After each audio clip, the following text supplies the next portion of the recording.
I welcome you, dear viewer, to the Vovich the Grandpa channel. Today's video is about how to fix and resharpen a plane blade. While working with my plane, I probably hit a nail, which is why this chip formed on the blade. I'll say right away that I will only resharpen the knife with my hands without any expensive complex devices. For resharpening, I use these blocks of different grain sizes, coated, as far as I know, with aluminum oxide. For finish grinding, I use a plate like this. I don't not use water stones because good stones can be quite expensive. And I do not use cheap stones like these because they constantly wear down, which creates a gap like this.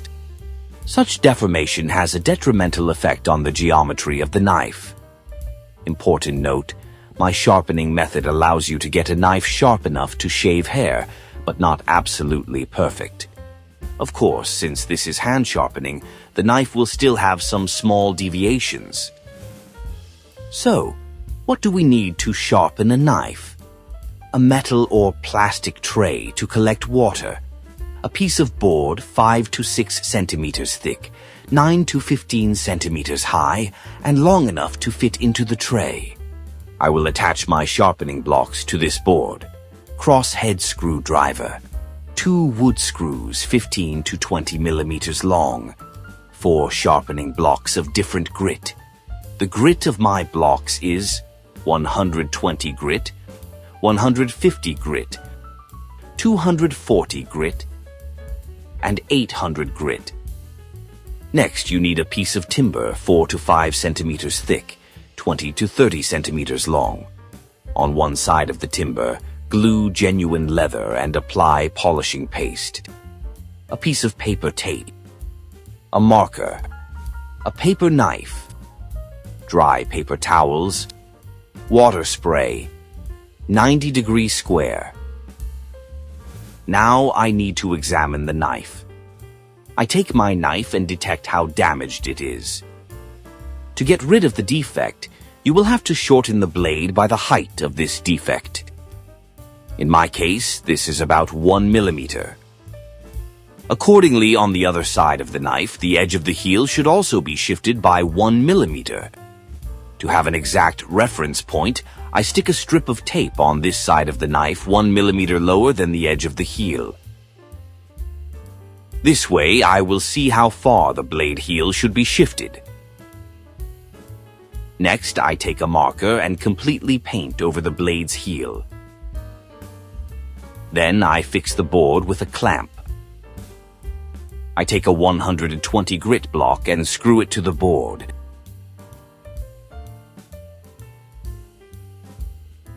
Now the essence of the sharpening process.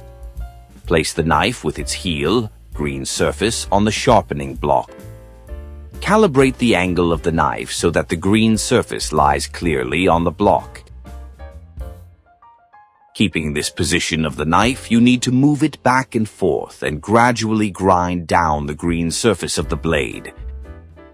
To prevent steps from forming on the blade, the knife should also be periodically moved to the sides.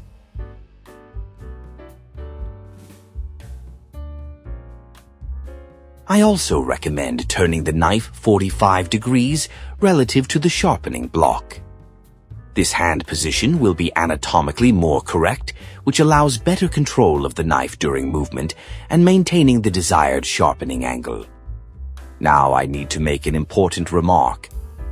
Since I do not need to sharpen a dull knife but remove a defect on the blade, I will have to grind off a fairly large amount of metal. To make this process easier, I will not grind off the green area of the blade all at once, but in parts. First, I grind off the front of the heel, then the back of the heel, then I grind down the intermediate rib. At the end, I align the blade heel into a single plane. Now I wet the block with water and start sharpening.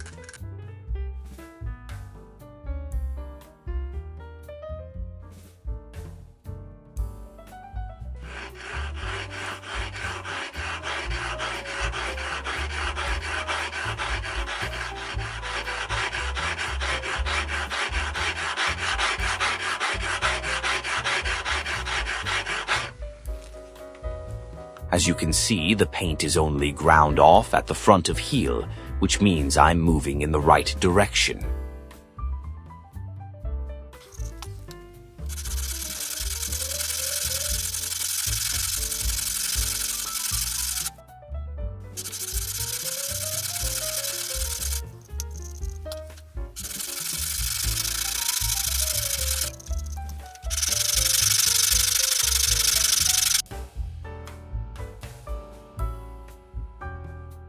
When sharpening at the edge of the blade, the metal becomes so thin that it turns into foil. Now I need to grind down the back of heel to the paper tape. To do this, I need to reduce the angle between the sharpening block and the knife than before.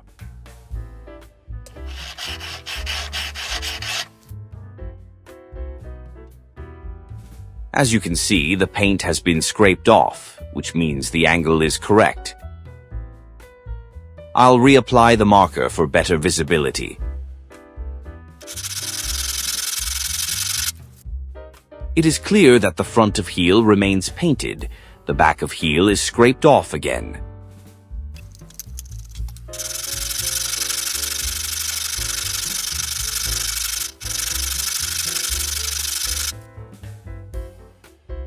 Now both processed edges need to be merged into one hole to get a single plane.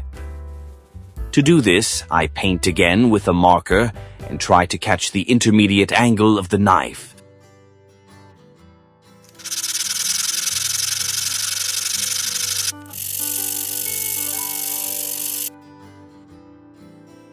As you can see, the heel of knife does not have a single glare from the light, but as if painted with a gray rainbow.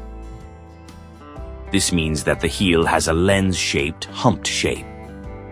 That is, the heel is not strictly even, as it should be, but curved. To fix this, I no longer place the knife at 45 degrees relative to the sharpening block, but turn the knife until the entire width of the knife fits on the sharpening block. I do not recommend going below 120 grit with this position of the knife so that deep transverse scratches do not form on the blade.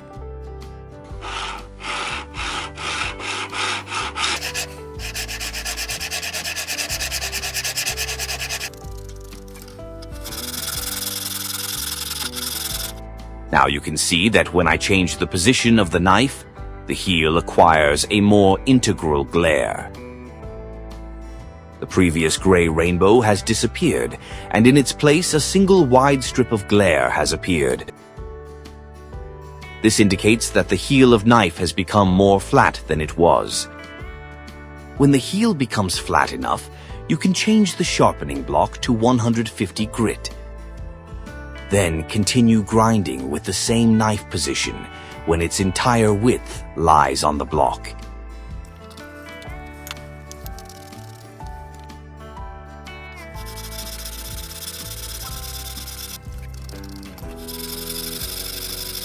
When it becomes noticeable that the heel of knife has become smoother, there are fewer scratches on it. You can change it again to 240 grit.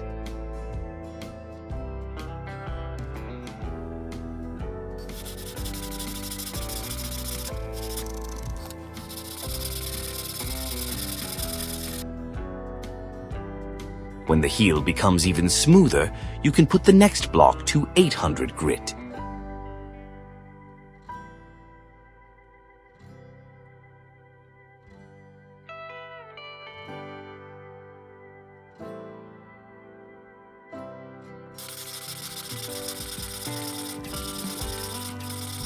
An important point: the more digits of grit are, the more often it needs to be washed with water.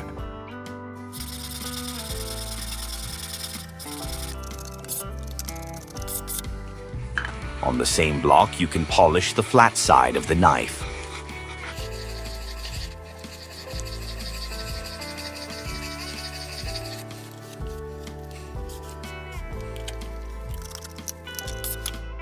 After working on the blocks, foil will definitely appear on the end of the blade. You can't leave the foil, it needs to be removed using a polishing block with leather.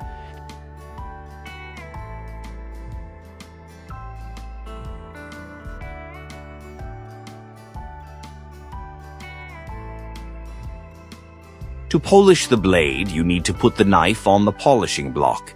The blade should fit tightly against the block with its entire heel. Holding the knife in this position, you need to make forward movements in your direction. You pull the knife towards, then lift it, move the knife in the air to the beginning of the block, and repeat everything again. In no case do not move the knife back and forth, since when moving forward, the knife will stick into the block and the cutting edge will be damaged. Therefore, you need to polish only when moving towards yourself so that the knife does not rest against the block. Otherwise, the polishing technique is similar to the sharpening technique. The knife with its entire width should fit on the polishing block. In addition to the heel of knife, you can also polish the front side. When you notice that the foil has fallen off the block, you need to remove it immediately. As you polish, the foil on the blade becomes less and less. To detach it faster, you can make a few light movements along the sleeve and finish the polishing process without foil on the blade. This is the effect we have in the end. Yes, this is not an ideal sharpening technique. The strict sharpening angle of the knife may not be preserved, especially if you are sharpening for the first time. But if you do not have special devices for sharpening with block, then you can get around this sharpening technique and improvised means. Now, let's check how sharp the knife is.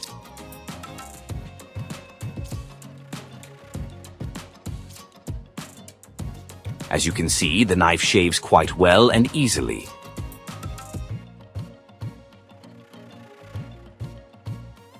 Now let's try it on a piece of office paper, 80 grams per square centimeter.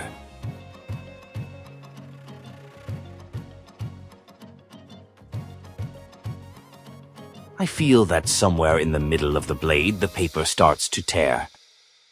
This means that in this place there is still a micro defect of the cutting edge, which can be eliminated on a polishing block.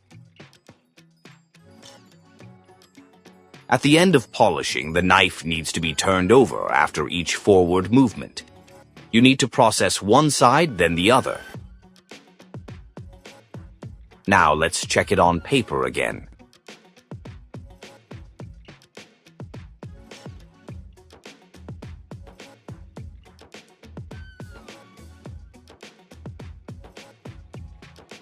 As you can see, the knife cuts paper well enough to handle wood.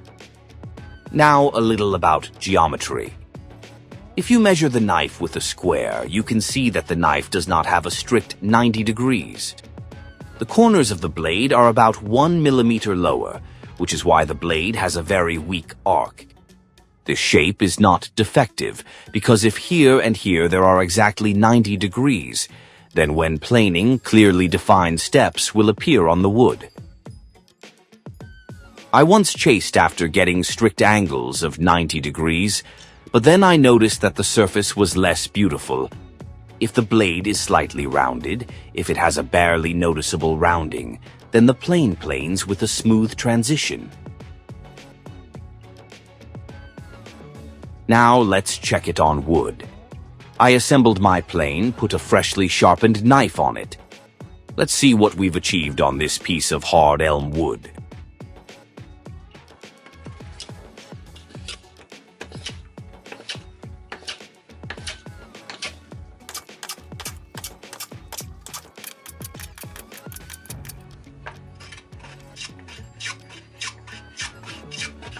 With its own weight, the plane cuts even with one hand.